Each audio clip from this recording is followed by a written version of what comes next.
Welcome to This Explainer. Let's jump right into the absolute beating heart of modern workflow automation. We're talking N8n webhooks. We'll be going on a journey today from the sheer magic of real-time triggers all the way to advanced data manipulation, rock-solid security, and enterprise-grade scaling. If you're using N8n, you already know it's a total beast, right? But webhooks? They're what truly unlock its real-time potential.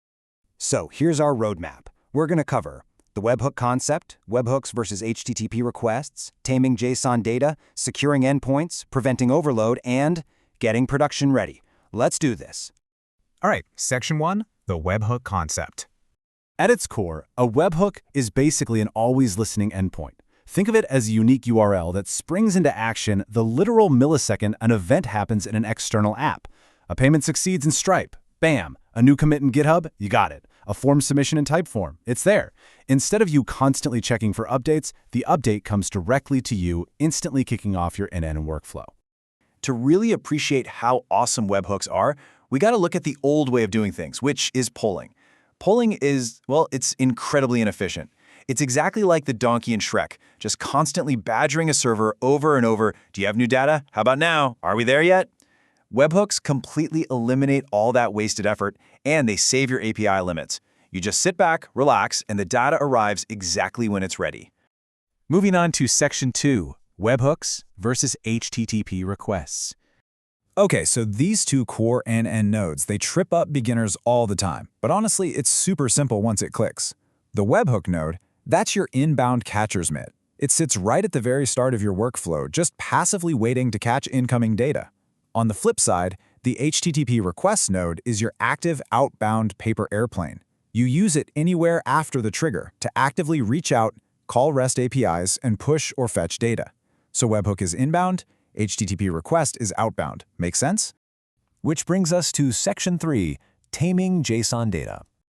So, what happens when you receive this massive block of JSON data from a webhook? Like, say, a super complex Shopify order or a deeply nested HubSpot contact. How in the world do you extract just the specific pieces you actually need without completely breaking your workflow? Well, if you don't tame your JSON, you're going to hit these workflow-breaking errors. I mean, we've all seen cannot read property of undefined, right? It's infuriating. It happens when you try to pull a field that simply isn't there in the payload. But quick aside here, a lot of these issues can actually be bypassed using simple JavaScript optional chaining in your expressions, or just by double-checking your data types before processing. To stop those errors in their tracks, here is your 3-step data extraction arsenal.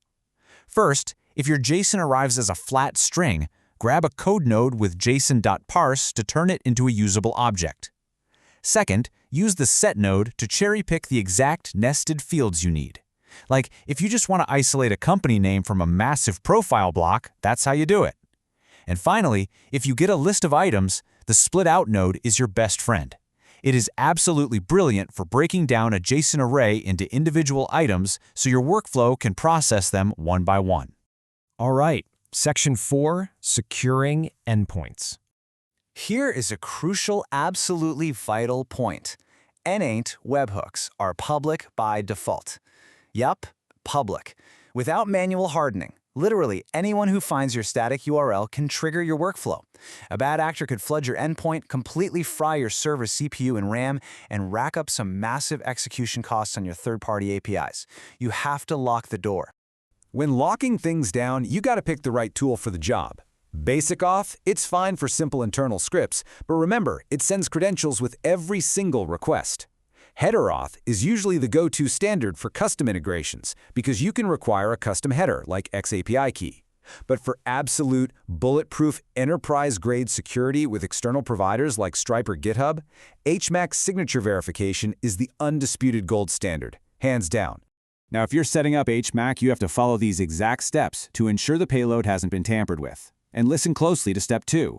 You must enable the raw body or binary property in the webhook node. If you let N8n parse the JSON normally, it might tweak the spacing or the field order. And guess what? That completely alters the cryptographic hash, and your signature check will fail. So get the raw body, hash it with your secret key using a crypto node, and compare it to the signature in the header. If it's a match, you're 100% authentic. Section 5, preventing overload. Because N8n is built for pure speed, It processes incoming webhooks in parallel. But there are no built-in rate limits to throttle that incoming data. So imagine your app goes viral, or a service just dumps a huge backlog of events all at once. You are going to feel it.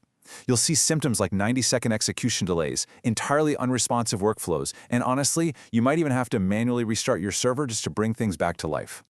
The solution here is to use a buffer. Putting a service like HookDeck in front of your N8n instance is a total game changer. Instead of external apps hammering N8n directly, they hit HookDeck first. HookDeck safely queues those events and just drips them into N8n at a nice controlled rate, say 5 requests per second. Plus, if your N8n server ever does crash, HookDeck gives you up to 50 automatic retries, which means you never ever lose a critical event. Finally, Section 6, Production Ready. Let's make sure your system is truly resilient. A huge, very common beginner mistake is hard-coding the N8n test URL into a third-party service. Just don't do it. The test URL is only for debugging, it's temporary, and it often bypasses your security rules.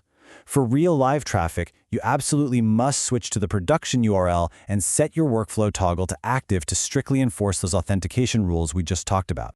And you can take your security one step further right at the edge. By throwing a reverse proxy like Nginx in front of N8n, you can set up IP allow lists. That just means you block all traffic at the network level unless it comes from a known source, like GitHub-specific IP range. Oh, and a super important tip. If your webhook handles plaintext secrets or passwords, you absolutely must disable the Save Successful Execution setting. Seriously. If you don't, those secrets get saved in plaintext directly into your N8n database, right there for anyone with UI access to see. Not good. So, as we wrap up this explainer, I want you to take a hard look at your own N8n setup today and ask yourself, are your current automations truly secure and ready to survive a massive traffic spike? Have you tamed those wild JSON payloads, locked down your endpoints, and set up a buffer? Put these strategies into practice, and your workflows won't just be automated, they'll be completely unstoppable. Thanks for joining me, and happy automating.